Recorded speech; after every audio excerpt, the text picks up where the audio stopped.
Shalom,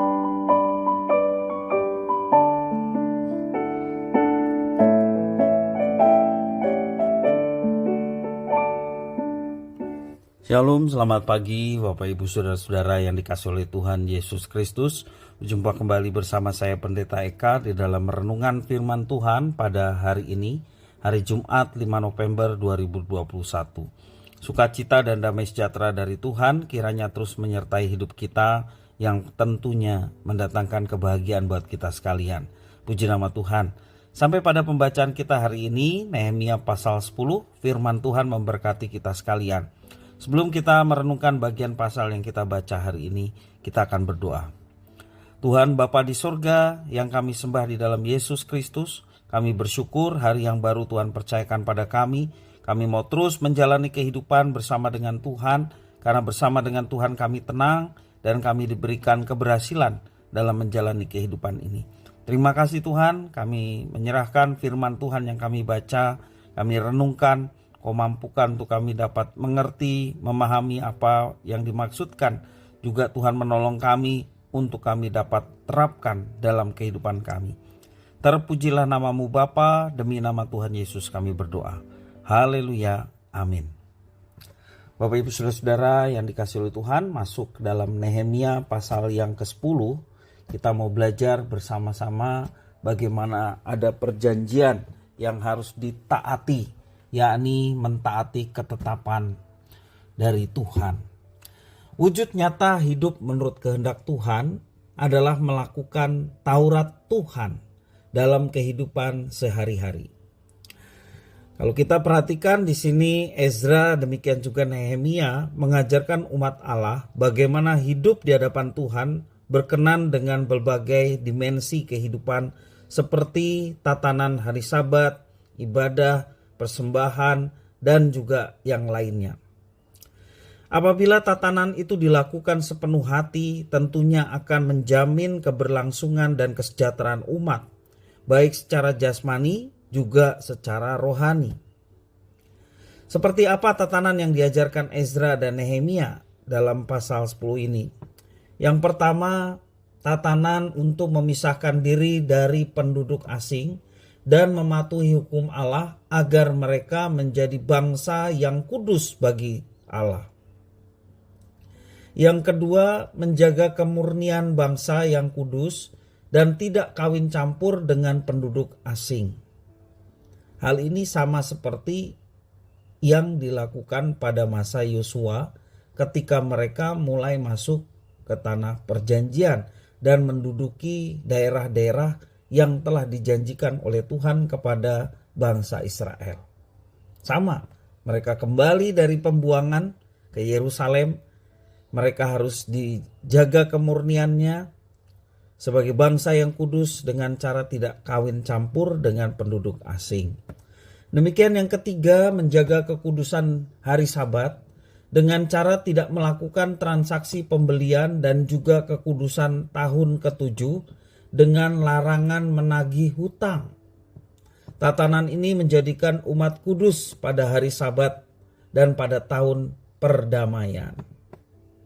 Yang keempat juga tatanannya adalah kewajiban diri untuk memberi tiap tahun sepertiga sikal untuk ibadah di rumah Tuhan. Yang kelima, membuang undi bagi para imam, orang-orang Lewi, dan kaum awam untuk menetapkan cara penyediaan kayu api. Dua tatanan ini akan menjadikan ibadah berjalan dengan baik. Jadi segala sesuatu yang berkaitan pelayanan ibadah sudah dibuat satu tatanan yang mesti dilakukan. Yang keenam, setiap tahun membawa hasil sulung ke rumah Tuhan. Yang ketujuh, anak Harun akan menyertai orang-orang Lewi bila mereka memungut persembahan persepuluhan. Kembali pengajaran persembahan persepuluhan juga ditekankan oleh umat Allah perjanjian lama pasca pembuangan. Kaum Lewi akan membawa persepuluhan dan persembahan persepuluhan itu dibawanya ke rumah Tuhan. Tatanan persembahan menjadikan semua umat mensyukuri atas berkat Tuhan dan membawa kesejahteraan bagi rumah Tuhan. Nah, Bapak Ibu Saudara yang dikasihi oleh Tuhan, dengan memenuhi ketetapan Tuhan, ini merupakan panggilan orang percaya. Pertanyaannya adalah, apakah kita sudah menjadi umat Tuhan yang kudus, yang baik dalam kehidupan maupun juga kehidupan pernikahan kita? Ya. Menjaga kekudusan baik secara pribadi, demikian juga dalam keluarga kita, dalam pernikahan kita, pasangan suami istri. Nah, Bapak Ibu Saudara, sekarang ini orang membutuhkan figur bagaimana pasangan hidup yang saling mengasihi dan menjaga kekudusan. Di tengah perselingkuhan yang ada, di tengah praktek-praktek poligami dan lain sebagainya, orang Kristen adalah orang yang dipilih oleh Tuhan, umat Allah yang baru, dengan satu tatanan untuk menjaga kekudusan baik secara pribadi maupun juga kehidupan pernikahan, sehingga kehidupan kita boleh menjadi teladan bagi orang-orang yang ada di sekitar kita. Apakah kita senantiasa mengucap syukur melalui persembahan kita? Bila semuanya kita lakukan dengan tekun dan sepenuh hati, dengan tulus, maka kita menjadi orang-orang yang berbahagia. Mengapa demikian? Karena kita masuk bagian dalam rencana Tuhan dengan menerapkan apa yang ditetapkannya bagi kita. Bukan dengan paksaan, tetapi dengan sukacita. Mari kita tetap semangat dan biarlah Tuhan yang menyempurnakan apa yang kita lakukan sebagai wujud bakti kita kepadanya. Dan percayalah Tuhan melihat setiap kesungguhan hati kita dalam berbakti kepadanya, mengikuti apa yang telah Tuhan tetapkan sebagai orang percaya. Kita rajin beribadah, rajin membaca Alkitab, rajin berdoa. Itu sesuatu yang sangat minimal dalam kehidupan orang percaya. Samping itu juga kita menerapkan apa yang diajarkan Tuhan dalam kehidupan sehari-hari.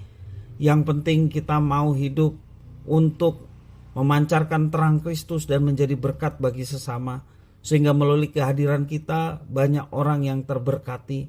Banyak orang yang pada akhirnya mengenal siapa juru selamat sejati bagi manusia berdosa di dalam Yesus Kristus. Dan melalui kita kesempatan ini diberikan oleh Tuhan untuk kita bisa menyaksikan semuanya itu.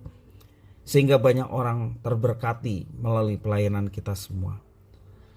Bapak Ibu Saudara, mari sebagai umat Allah yang baru, kita pun mendapatkan tuntunan yang sama, yaitu hidup di dalam penyembahan kepada Tuhan dan berbakti kepada Tuhan dengan segenap hati, jiwa, akal budi dan kekuatan kita. Sehingga melalui itu semua nama Tuhan dipermuliakan, dan ketika nama Tuhan dipermuliakan, maka Tuhan yang akan menarik jiwa-jiwa datang kepadanya. Biarlah firman ini menjadi berkat bagi kita sekalian. Mari kita berdoa. Tuhan Allah Bapa di surga, terima kasih firman Tuhan. Mampukan kami untuk senantiasa mentaati apa yang menjadi ketetapan Tuhan bagi kami orang-orang percaya. Engkau yang menolong melalui Roh Kudus, sehingga kami dapat melakukan semuanya ini dengan sukacita, bukan dengan paksaan atau sekedar kewajiban. Tetapi kami mau melakukannya karena kasih kami kepada Tuhan yang lebih dahulu mengasihi kami. Sungguh kasih setia Tuhan yang nyata. Tidak ada yang bisa kami balas selain kami mengasihi Tuhan dan menerapkan kebenaran itu dalam kehidupan kami setiap hari. Terima kasih ya Tuhan atas firman-Mu. Demi nama Tuhan Yesus kami berdoa. Haleluya. Amin.